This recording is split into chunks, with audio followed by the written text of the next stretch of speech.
3 avantages à investir dans une colocation. Bonjour et bienvenue dans cette nouvelle vidéo. Cette nouvelle vidéo a un nouveau format. Donc ce nouveau format, ça va être celui où il va falloir que vous restiez jusqu'à la fin de la vidéo parce qu'à la fin de la vidéo, je vais vous donner un conseil spécifique qui va vous aider à augmenter votre rentabilité, à développer votre mindset pour continuer à investir. Alors, cette nouvelle vidéo fait partie d'une nouvelle série que j'ai décidé d'intituler « Le Noël de la coloc ». Juste avant de développer le sujet et de vous livrer quels sont, alors il y en a bien plus que 3, mais quels sont au moins 3 avantages que vous auriez à investir dans la colocation, je vous invite tout de suite, si ça n'est pas déjà fait, à vous inscrire, vous abonner sur la chaîne YouTube, c'est gratuit, tous les abonnements sont gratuits, à me rejoindre aussi sur mon compte Instagram, donc c'est LRA, les revenus autrement, Audrey Perrin. Ensuite, à me rejoindre aussi et à rejoindre la communauté Les Revenus Autrement sur le groupe sur Facebook, mais également à télécharger votre tableau de rentabilité que vous allez recevoir d'ici quelques jours en vous inscrivant sur le blog. Donc tous les liens, vous les trouverez dans la description pour pouvoir nous rejoindre et rejoindre tous les réseaux sociaux, mais également Twitter, si vous êtes un ou une adepte de Twitter. Alors concrètement, quels sont les 3 avantages que vous auriez à investir dans la colocation? En fait, ce sont des avantages, pour moi, que je considère vraiment comme étant, entre guillemets, basiques. C'est ce qui fait que je me suis orientée vers ce type d'investissement locatif plutôt que vers un autre. Alors concrètement, déjà, dans un premier temps, le prix au mètre carré va être beaucoup plus intéressant quand on le ramène justement par rapport au prix d'un studio. Je m'explique. Par exemple, vous allez beaucoup plus facilement pouvoir négocier sur des sommes entre guillemets plus importantes. Donc le gap de négociation sera forcément plus important que si vous achetiez un studio où là, il y a vraiment une marge de manœuvre et de négociation qui est quand même relativement faible, d'ordre général. Également, ça c'était le premier avantage. Le deuxième avantage, c'est que vous allez pouvoir justement à prix égal avoir une surface plus grande. Je m'explique. Entre, par exemple, si on a 2 appartements identiques, simplement au même prix, il y a un appartement qui fait, admettons, 70 mètres carrés et un autre qui fait 60 mètres carrés, forcément, au même prix, on va prendre celui qui fait 70 mètres carrés.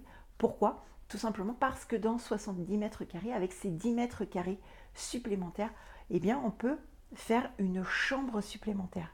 Et donc, si on fait une chambre supplémentaire, on a un loyer qui est supplémentaire. Ça, c'est extrêmement important.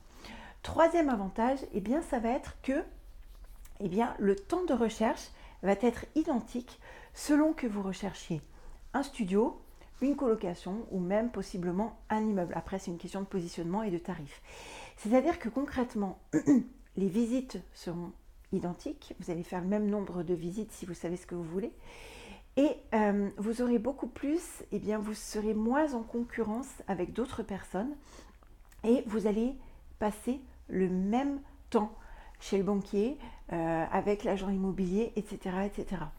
Simplement, c'est juste une question, voilà, je suis encore sur la loi de Pareto, c'est juste une question d'optimisation.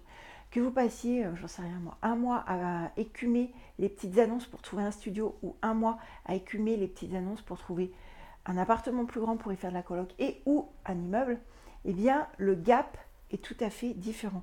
Et le temps par rapport au gain potentiel sera également forcément différent en fonction de votre positionnement. Voilà, donc ça c'était déjà le sujet principal de la vidéo. Quels sont les 3 avantages ? Dans la prochaine vidéo, je vais faire bien sûr quels sont les 3 inconvénients. Alors, je me suis creusé la tête pour trouver les 3 inconvénients, je vous avoue. Et maintenant, passons au conseil bonus. Alors, le conseil bonus fait partie du nouveau format. Concrètement, après plusieurs années d'expérience dans la colocation, un peu plus de 10 ans maintenant, j'ai pu remarquer qu'il était intéressant d'avoir un nombre de locataires, un nombre de chambres qui soit de chiffres impairs. Alors pourquoi ? Parce que vous savez que j'ai des chartes des chartes de colocation que je mets dans chacune de mes colocations. Ces chartes-là sont toutes rédigées différemment en fonction des profils et des publics qui sont dans mes colocations. Et du coup, il y a, dans certaines de mes chartes, il y a une